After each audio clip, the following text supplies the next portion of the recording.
Hello, and welcome to the Outcry Theatre Podcast. I'm Becca Johnson-Spinos, and I'm the Artistic Director of Outcry Theatre.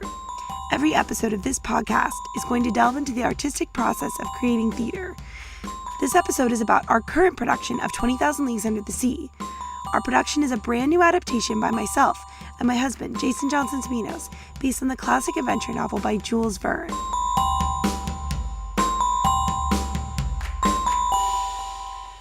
Hi, I'm here today with the two stars of 20,000 Leagues Under the Sea who are playing Pierretta Aronnax. You guys want to introduce yourself?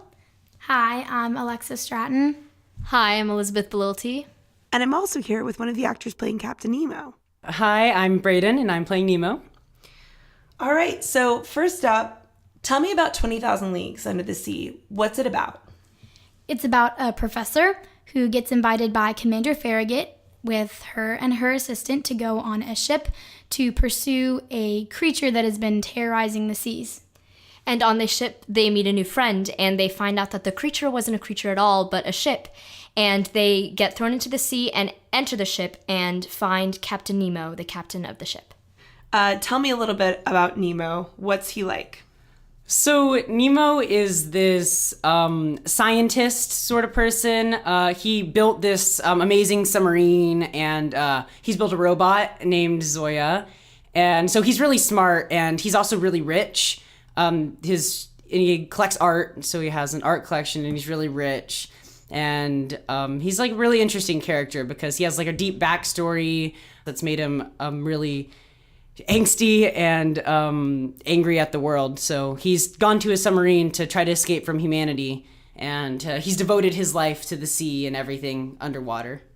So you're playing quite a famous character who there's been a lot written about and a lot of different versions of him, and he's definitely the character that people think about when they think about 20,000 Leagues Under the Sea. Was that intimidating at all? What was that like? It definitely is a little intimidating. A character like this that's so well known, you know that your portrayal has to be really honest and like thorough, because people know the character, so you just have to do it justice, and you have to make it the best that you can make it.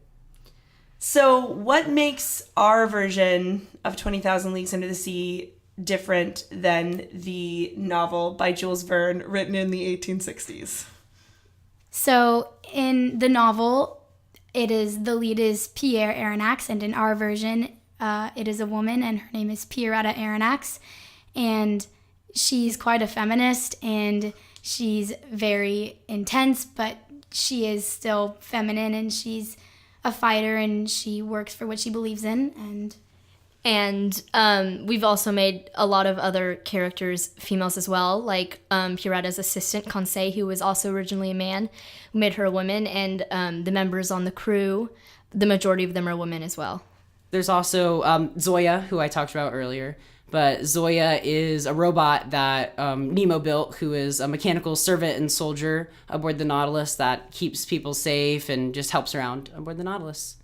And Nemo also has a son named Neptune, who isn't in the original story. And Neptune is this son of his that Nemo has sort of ignored and kept him locked in his room to try to protect him from the world. And throughout the show, he has to learn how to let him free so he can learn how to become a man. I think it must be pretty cool to be playing a character that was originally conceived as a man, because she's being basically brought to life for the first time by you guys ever. So tell me a little bit about Pierretta and what she's like and what she's all about. Bringing her to life, at first it was kind of difficult because I felt like I had to live up to her and her personality and how much belief she had in what she thought was right and how smart she was, and she's just so brilliant. She's a little bit of everything, and that was kind of an adventure, and like it was a little difficult to explore her, but she's brilliant and kind and brave and a feminist, and she has different relationships with a lot of different characters, and it's just really interesting to like explore that and go through that. Do you think that her gender matters at all, or do you think that it's really kind of irrelevant to the story? No, I think it's very important to our story, especially that she is a woman, because it shows how much a woman can stand up for what she believes is right and have all these characteristics that are just so important to make up who she is.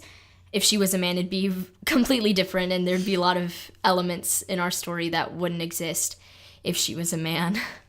In the book, Pierre and Nemo, they have like a friendship that sort of turns to a rivalry, but they have a friendship. But in our version, it goes a little farther, and they have a romance throughout our show. And so yeah, throughout the show, they grow really close, and so that's another big thing they have to navigate throughout the story. So Pierretta has 3 sort of main characters that she shares the stage with, and 2 of them are her friends, Conseil and Ned. And I want you to talk a little bit about the relationship between them, and also just tell me who Ned is. Well, Ned Land is a harpooner. They meet him on the ship that Farragut invited them on.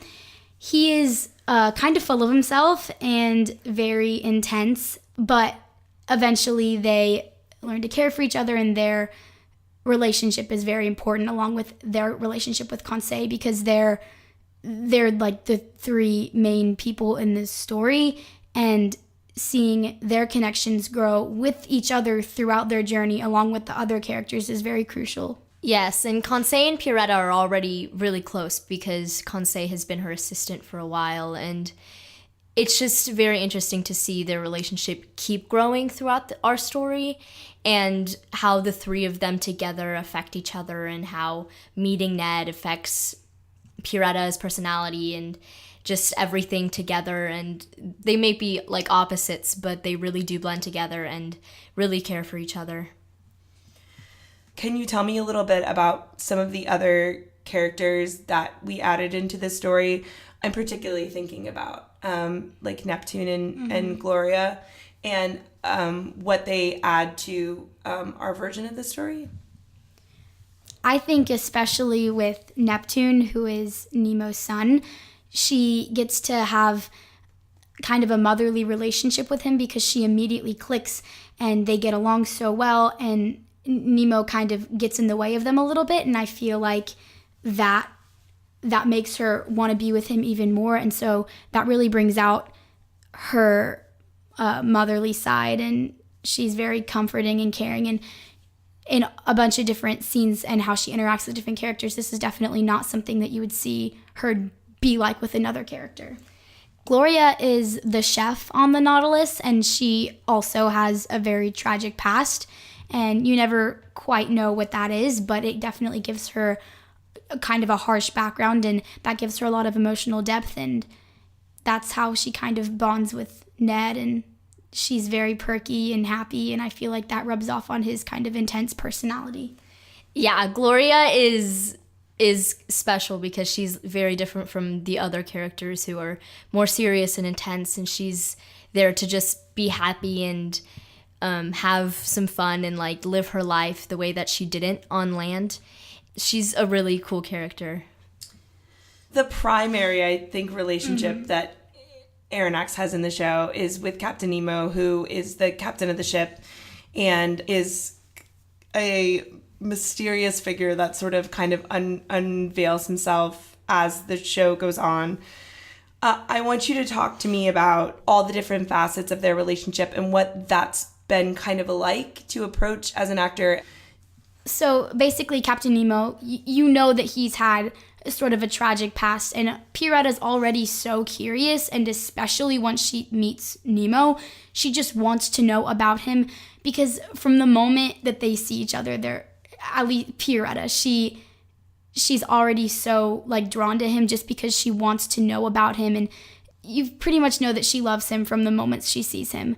But the way that she finds that connection with him, it's not always peaceful, and it's not always super like loving, but they eventually get there, and their relationship continues to grow. And working with Will and Brayden was pretty amazing. Yeah. Like, our friendships were already close, but we got like a lot closer, and yeah, they're quite different, but yes. it was really fun getting to work with them in such a different way than we usually do. And it's just really amazing to be able to kind of experience a different relationship in that way, because I've never been in a romantic role before.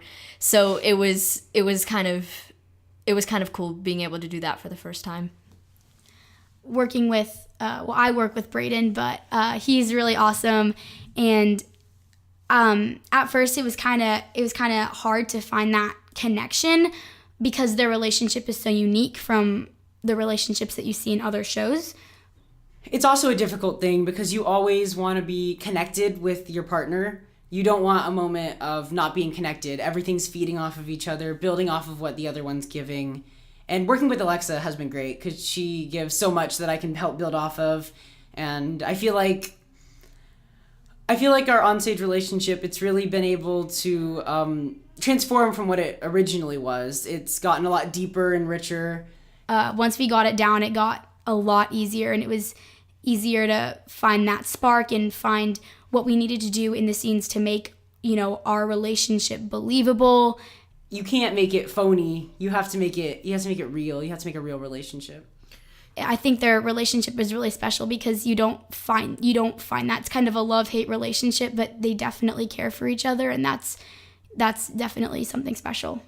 And it was awesome working with Will because it's both of our first romantic roles, and it was pretty cool exploring that together and like finding the right way to do things, I guess. And at times it was a little frustrating and like hard, I guess, but I think we're getting there, and it's been pretty awesome to work with him in a different way, like I said before. And Pierretta is just amazing, and her feminine side really comes out when she's with Nemo, and that's really awesome to play. We always talk a lot about magic here. It's like the thing that I harp on, I think, the most. And this show is quite a magical show. What's it been like trying to sort of create the magical world of the show? Because you're in a theater, you're not on a submarine, you're not underwater. What are your strategies for sort of creating the magic and bringing it to the stage and really believing in the make-believe world that you sort of have to create with this story? You just gotta think of something that you care so much about and basically think about it so hard that you can see it and you can believe in it, believe that it's truly surrounding you, and just imagining that you're in this incredible world, because the lines that you say reflect so much of what's around you. So I feel like you have to just picture whatever speaks to you and whatever gets you in that place, and really believe in the magic, because that's important. So for Nemo, the time this most comes up is when he's talking about the sea, because the sea to Nemo is this magical thing where where he feels safe, where he feels at peace. So I really had to sort of imagine the peace that he feels and try to envision the sea and everything he sees around him throughout it, because we're just in a theater, so there's no giant fish swimming around. So it's just a lot of really believing in the magic, believing that the magic is all around you and that it's there. We don't have a set either, so it's really just a bare stage in your imagination, and it's been kind of hard, and like magic is like the key word in this show, and picturing all those things is amazing, and our puppets are incredible, and that really helps. But it's just our imagination has to be really open, and these beautiful places that we picture in our heads are just really vital, and it really helps. And it's really important to be able to see all these things and not see them at the same time. Yeah, you mentioned the puppets. We have some amazing puppets. Tell me a little bit about the puppets that we have, and it's okay, you can spoil. Everyone knows we have a squid. Tell me a little bit about what it's like working with the puppets. Well, the puppets are completely life-size, and they look real, and it's crazy. And especially Elizabeth said that we don't have a set, and so they really paint the picture for us. And especially since we have so many puppets in this show, it's really cool to see what they can add to the story. And being a puppeteer, especially for the squid, that is so cool because you're basically tangled up in all of its tentacles and acting like a squid and moving like it's not something that you get to do every day. And, you know, being Pierretta and interacting with the squid, I mean, it's huge and it's awesome, so it's not hard to be completely terrified of it, so it's really awesome. There's a shark, and you know, Pierretta is quite afraid of sharks, and being able to kind of actually have a shark there that's like real and like, well, not real, but life size and like realistic is really cool. And like the fish are beautiful and the seaweed is like awesome. Like it's just every single puppet has like a life of its own, and it's really important, and they're really awesome. It really helps make the scene, and you really feel like you're there, and like the puppets are real beings all around you. Yeah, actually, we should talk about you specifically as a puppeteer, because you have been a puppeteer for many a show. Brayden was the Jabberwock, the body part of the Jabberwock in Alice in Wonderland, and he was actually Captain Flint, with the one puppet that we had in Treasure Island. He was Long John Silver's parrot. So you've done quite a bit of puppeteering. What's that like? You know, is it worth the effort? So puppeteering's not always easy. Sometimes like the puppet itself can be heavy and it might hurt your arms, but puppets aren't lifeless. You have to give life to the puppet, make it become alive. And so you really have to work to try to feel, it's like, it's your own character, really. It's not like Nemo's a character. Every single puppet you use, it's its own character. You have to figure out what it's thinking, how it works, how its brain works. And so you can portray the puppet really honestly and even become emotionally connected with the puppet. So it's like emotionally connected with everything that's going around, so it can just really do justice to the amazing, beautiful puppet that it is. In addition to the puppets, we have a lot of movement and dance in the show, both underwater kind of movement and more non-traditional staging in storytelling, and also just a lot of dance. What's that been like, and how does movement and dance sort of help with storytelling and also with your character? First of all, the movement, especially since we're underwater for a bit of the show, I feel like that's very crucial. Otherwise, you know, it's just you're underwater, so your physicality has to be different, and you know, the way you look and the way you're looking around and seeing everything, that's really vital to the story. Especially as Pierretta, she has her own like stance and the way she like carries herself, and taking that and putting her underwater or on land, depending on that, it just all has to be different because you're Pierretta. You really have to put into a lot of thought of how one moves under the sea and how Nemo himself would move. So me personally, when I move a little silly a lot, flailing around, but Nemo is very confident and firm in his posture. So it's always something I have to be careful of. He's a really mysterious, powerful, commanding character, and he moves like he's a powerful, commanding character. So every time he moves, I have to be thinking about how Nemo would move, and how he's feeling affects how he moves and where he is, like under the water, because that's drastically different than just walking when you're on the bottom of the ocean. And dancing as well, you got to make sure all your moves are controlled and firm, like Nemo would move. You can't just flail around and sort of do the dances. Nemo puts his all into a lot of things, so you have to make sure you're putting your all into every sort of dance move, and the emotions too, because you have to make sure that throughout all the dancing, your emotion is still there and connected. The dances are each tell a story, and it's been really awesome being able to dance in that way and like tell a story and act, and it's just movement has been a really, really big part of this show, and it really helps set up the mood. And like I said before, imagination is a really big thing, and it really helps the audience's imagination and picture us like we're underwater, and it's just really cool. So tell me a little bit, I think, about like Pierretta's change, I guess, and journey throughout the show? Well, at the end of the show, basically she explains how she has no regrets, how she wouldn't take back her journey for anything because she feels like she has grown and she has learned so much. She basically says, I don't regret anything. Captain Nemo, he has taught me so much. He's shown me so many things, like things that I can't like describe, and maybe not a lot of people will believe me, but it doesn't matter because what I got out of this adventure with Nemo and being with him and growing with all of the characters is, she basically says how special that was and how she'll never forget it.